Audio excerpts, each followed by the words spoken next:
Hello and welcome back to Aspect, and today we're looking at the point of view of Perry McCants Sr. and we want to ask him some questions about the military and some questions about his experiences. So how you doing today, Dad? Doing good, man. Doing good. I'm glad to hear it. Yes.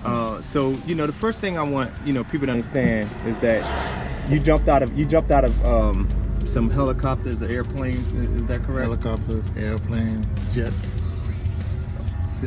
C-141 jets, C-130 aircrafts, Huey helicopters. Okay, now just let me put this out there. As a kid, when I first heard that my father did this, I thought he was absolutely crazy, and I said I would never do it, and I've never done it. I mean, I got to applaud him for having the heart to do that. So what made you want to jump out of airplanes and helicopters and all the the various U.S. vehicles you? To be truthful about it, me and five of my friends. Okay. We got drunk one night.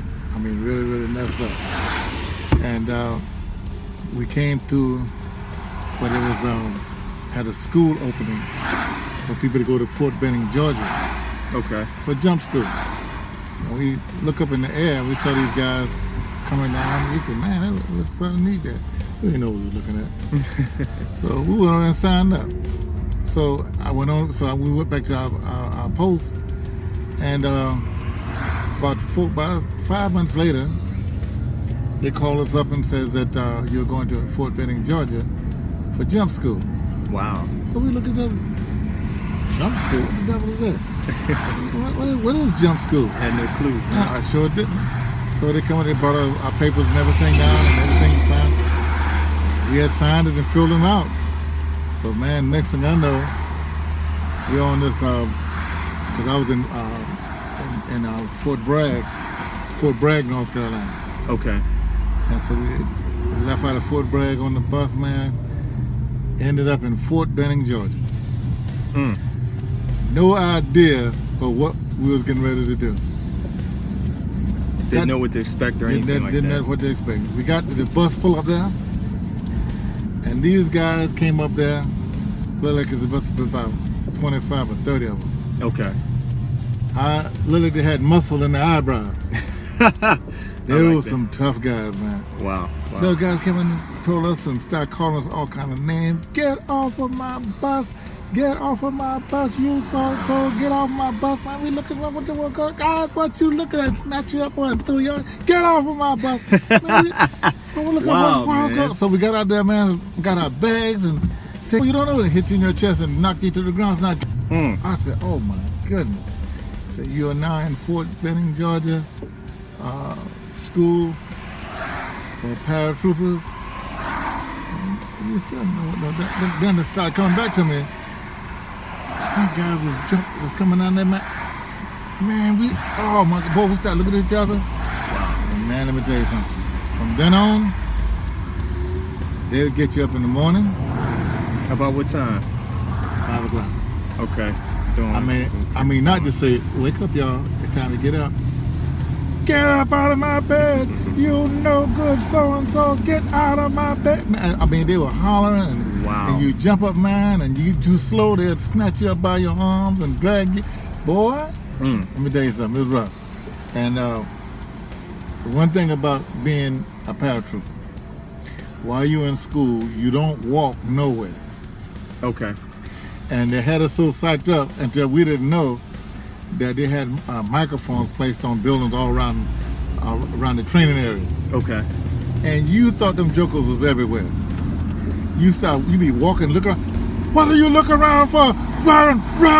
Boy, you look trying to find out where they at and run. I said, stop looking around. Boy, you say, man. Wow. So they stayed on y'all. Stayed on us, all man. The time.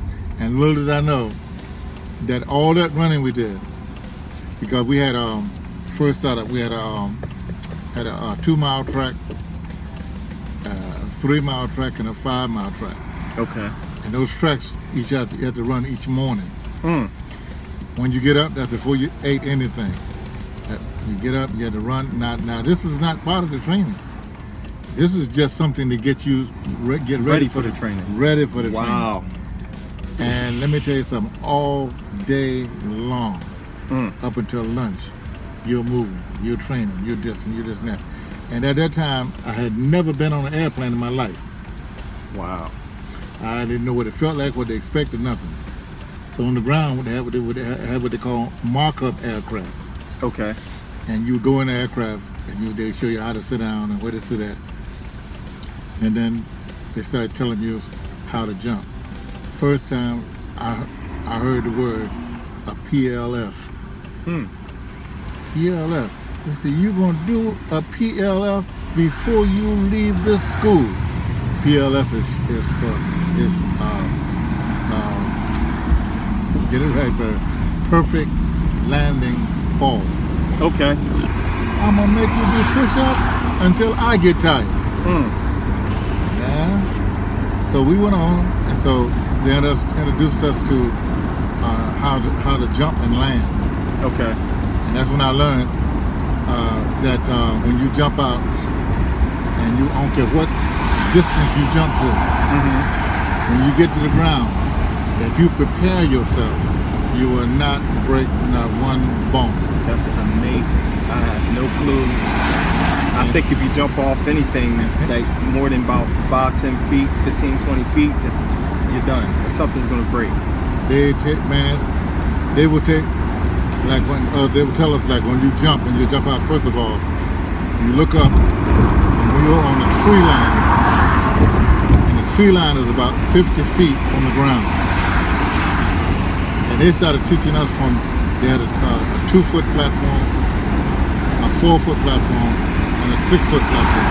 Okay. And each platform you would jump off, and they would show you how to land. Now the trick to it is when you land on the balls of your feet. Okay. When you land on the balls of your feet, you shift your body, and the outside of your leg hit the ground, and then your push-up muscle. On the back? Yeah, no, your push-up. This is your push-up muscle here. Okay. You hit your push-up muscle, then you roll over. Those are the 5 points of contact. Okay. So you have to hit those 4 points of contact. If you don't do that right, you will break something. Now let me ask you, when you've gotten through all the training and everything that you had to do to prepare you, your first jump, what was that experience like, man? What did the earth look like from your view coming on down? My first jump was fantastic. It was so good because I didn't know what to expect. Because I'd never been in an airplane. Never Okay. so this guy didn't know what to expect. My next jump, terrifying. Oh wow. Boy, when that man said get ready to jump, man, everybody's knees are knocking, man. Oh wow, I can't even imagine. Oh my goodness, but they tell you one thing. The sergeant said, everybody get on this plane. Well, I have to jump off except me. He says, you will go through that door.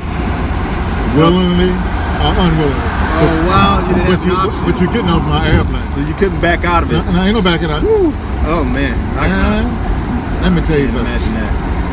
The ground that when we jump, like when they first open the door, you're sitting there, all your equipment, everything on. Okay. And they tell you get ready. They got a green light, they got a red light. Now you sit there, and the light flashes on. That's when you look at it, you know you're about to get ready. Okay. He'll say, get ready, real loud. He says, stand up. So when you stand up, you got about 20, 25 guys in the line. And you got to hold your, what they call a static line from the chute. Okay. You hold that static line, and when the man says shuffle to the door, first man got to stand in the door, and he got to look out.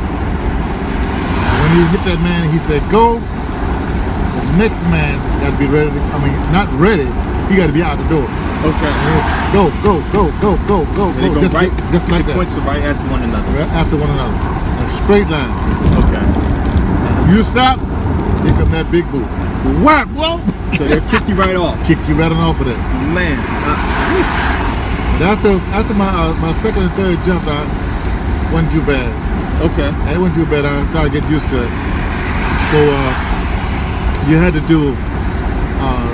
I think I remember correctly. You had to do 5 equipment jumps. Okay. and you have to do what they call a night jump. That's what you jump at night time. Oh man, I can't even imagine that. I can't even imagine that. But guess what? Jumping at night is more safer than jumping in the daytime. Explain. How is it safer? Because when you jump at night, the closer you get to the ground, the more view and the more light that you get. Okay. And it seems like it will get darker, but it don't. Right now. Okay. And here's another thing I forgot to tell you. The drop zone is about 20 miles long and about 15 miles wide. Okay, so it's enough for you to. Well, actually, they make an X, big X for you. It's a turning point. Okay. So the key to it, you get as closer to the X as you can. The farther you get away, the more you're gonna have to run. If it's 15 miles, you're gonna have to run. They be in a helicopter. What you walking? Well, pick up your feet, and you mess on that like you want to get jumped. They drop one of them 25-pound bag of flour. You'd be glad to run after that. Now, before we end this session, let me ask you, after you got out of the military and got back to civilian life and all, I see a lot of people on various cable channels and extremists and all of that. They're doing like hang gliding and they're jumping out of airplanes as well. Is there a reason why you never wanted to do it outside of the military, or is it just something you just did for the military? And would you do it again is my question. Not now, but did you think about doing it again after you got out of the military? Matter of fact, when I got out, I wanted to join the Pennsylvania smoke jumpers. Those are guys who jump out of airplane and just around the fire. And the firemen get there. I wanted to do that. Until I found out that this civilian dropped about 12 guys into the fire. So that's what kind of put the brakes on for you. So he drew the line, everybody. He did have a line that he drew with the Paratrooper. Well, I want to say I appreciate the information that you've given today, and I think that those out there listening would appreciate that portion of your life in which you have experienced being a Paratrooper. And this is Aspect, and I'm signing out. Would you have anything else you'd like to say, Dad? Oh, just like that ad. I know a lot of people, because during my time, a lot of people speaking against the military. Okay. The military made me the man that I am. Okay. It made me see the importance of being the man. It made me suffer, doing my own clothes, being clean, making my body ready for any kind of action, anything. It made all these things and made it possible because I had a street mind that I could beat anybody, all those kind of stuff. And that kind of stuff went out the window because it taught me how to really cultivate these things and use them for my advantage. Wonderful. Thank you for the insight. We'll be back. Stay tuned.